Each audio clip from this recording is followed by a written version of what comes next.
بندہ جب تک باوضو رہتا ہے تو فرشتے اس کے لیے نیکیاں لکھتے رہتے ہیں۔ جب کوئی مسلمان بندہ جب تک باوضو رہتا ہے تو فرشتے اس کے لیے نیکیاں لکھتے رہتے ہیں۔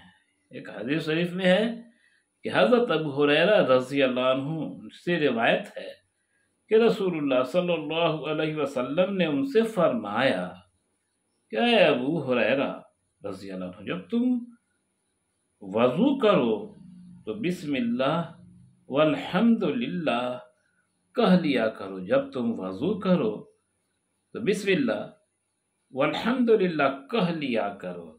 اس کا اثر یہ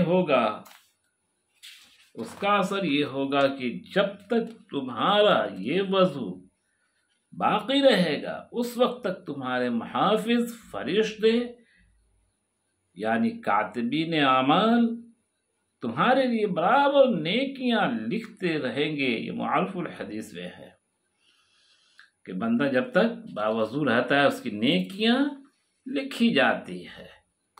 صرف اور صرف سوچ کر عزم کر لیں اگر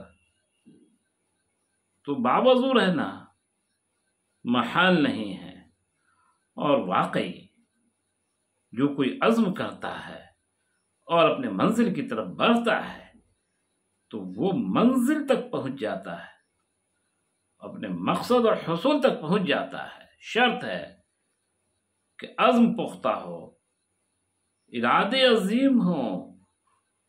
تو اللہ تعالیٰ نے حضرت انسان کے لیے کچھ بھی مشکل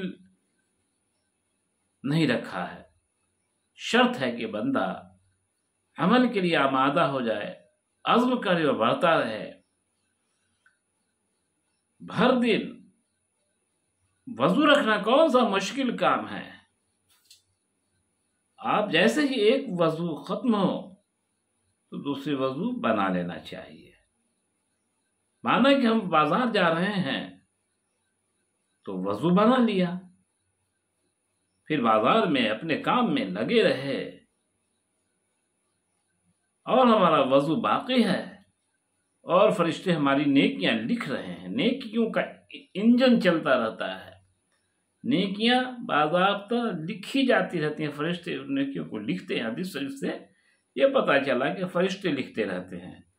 پھر جس وقت بھی وضو ٹوٹ جائے پھر دوبارہ وضو بنا لینا چاہیے، پھر وضو ٹوٹ جائے تو پھر وضو بنا لینا چاہیے۔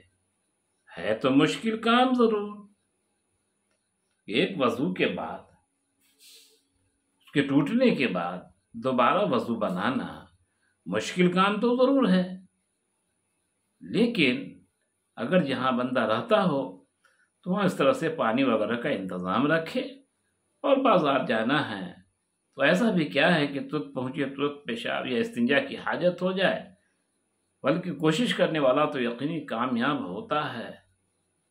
اس طرح سے آپ دن کے حصے میں جب ایک وضو ختم ہو تو دوسرا بنا لیں۔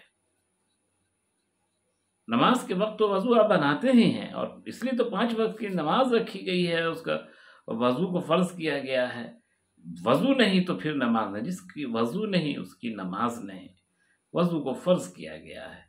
تو ہر 5 وقت آپ وضو بناتے ہیں، تو آپ اگر چاہیں تو ان وضو کو برقرار رکھیں، لیکن جیسے ہی آپ کو یہ خدشہ ہو کہ وضو میرا ٹوٹ رہا ہے ان وضوؤں کو بنا لیں۔ ایسے ہی 24 گھنٹہ آپ وضو میں رہیں گے۔ جب آپ سونے کے لیے جائیں گے رات کا وقت ہوگا، باوضو سوئیں گے، سونے کے درمیان میں جبکہ آپ نیند میں ہیں اور اس وقت وضو ٹوٹ بھی جاتا ہے، وضو کے ختم ہونے پر بھی آپ وضو کی حالت میں ہیں اور نیکیاں ویسے ہی لکھی جا رہی ہیں۔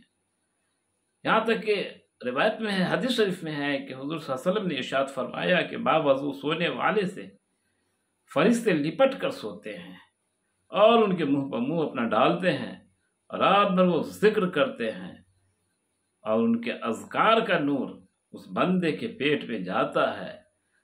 تو سوچ لیں، غور کر لیں کہ باوضو سونے کی کتنی بڑی فضیلت ہے۔ بس یہ ہے کہ ہمیں عزم کرنا ہے، ارادے مضبوط کرنے ہیں، تو اللہ تعالیٰ ہماری کوششوں کو سراہ لے گا۔ اور سونے کی حالت میں پھر ہم باوضو کہلائیں گے، جبکہ اس وقت وضو ہمارا وضو ہمارے پاس نہ بھی ہو، ٹوٹ بھی جائے، تو ہم باوضو کہلائیں گے، اور اللہ تعالیٰ جس طرح سے ہم وضو میں ہیں ویسا ہی ثواب، ویسے ہی نیکیاں فرشتے ہمارے لیے اللہ کے حکموں سے لکھتے رہیں گے۔ سب سے پہلی بات تو یہ ہے کہ آج کل کے زیادہ تر مسلمان پاکیزہ حالت میں بھی نہیں ہیں، بلکہ زیادہ تر مسلمانوں کو پتہ بھی نہیں ہے کہ ناپاکی کس کو کہتے ہیں اور پاکیزگی کیسے کی جائے۔ اگر انہیں پتہ بھی ہے کہ وہ ناپاک ہو چکے ہیں، اس کا احساس ہی نہیں ہے کہ وہ پاک ہو جائیں۔ اگر وہ غسل کرتے ہیں اور پاکیزگی لینے کی کوشش بھی کرتے ہیں تو انہیں پتہ ہی نہیں ہے کہ غسل کے فرائض کیا ہیں۔ جب تک غسل کے فرائض پورے نہ کریں گے تب تک سمندر بھر پانی سے بھی نہا لینے پر پاکیزگی نہیں آئے گی۔ تو کتنا مشکل ہے کہ اس کا پتہ ہی نہیں ہے کہ ناپاکی کسے کہتے ہیں اور پاکیزگی کے لیے کیا کیا شرائط فرائض ہیں۔ اگر مان لیا جائے کہ جن لوگوں کو اس کا احساس ہے کہ انہیں پاک صاف رہنا چاہیے، تو پھر ان کے بعد یہ معاملہ نہیں کہ وہ باوضو ہوں، وضو بنائے، وضو توڑ لیے، توڑنے کے بعد اس کی فکر بھی نہیں ہوتی، احساس بھی نہیں ہوتا کہ ہم وضو بنا لیں۔ تو واقعی ایسی صورت میں کہ زیادہ تر بندے ایسے ہیں جنہیں استنجا اور پاکیزگی کا طریقہ معلوم نہیں، یا اس کا احساس نہیں، یا اس پر عمل نہیں جان کر بھی۔ اگر کسی نے ایسا کیا کہ وہ پاکیزہ رہ رہا ہے تو ایک بات ہو گئی، لیکن وہ بندہ جو پاکیزہ بھی ہے اور باوضو بھی ہے اور اس کا احساس کر رہا ہو کہ ہم کو ہمیشہ وضو کی حالت میں رہنا ہے، تو پھر واہ واہی ہے، پھر اللہ کے نزدیک اس کی سرخ رولی ہے۔ اس لیے ہمیں چاہیے کہ ہر حال میں 24 گھنٹہ ہم وضو کی حالت میں رہیں گے، وضو کی حالت میں ہوں گے، فرشتے ہمارے لیے نیکیاں لکھتے رہیں گے انشاءاللہ تعالی۔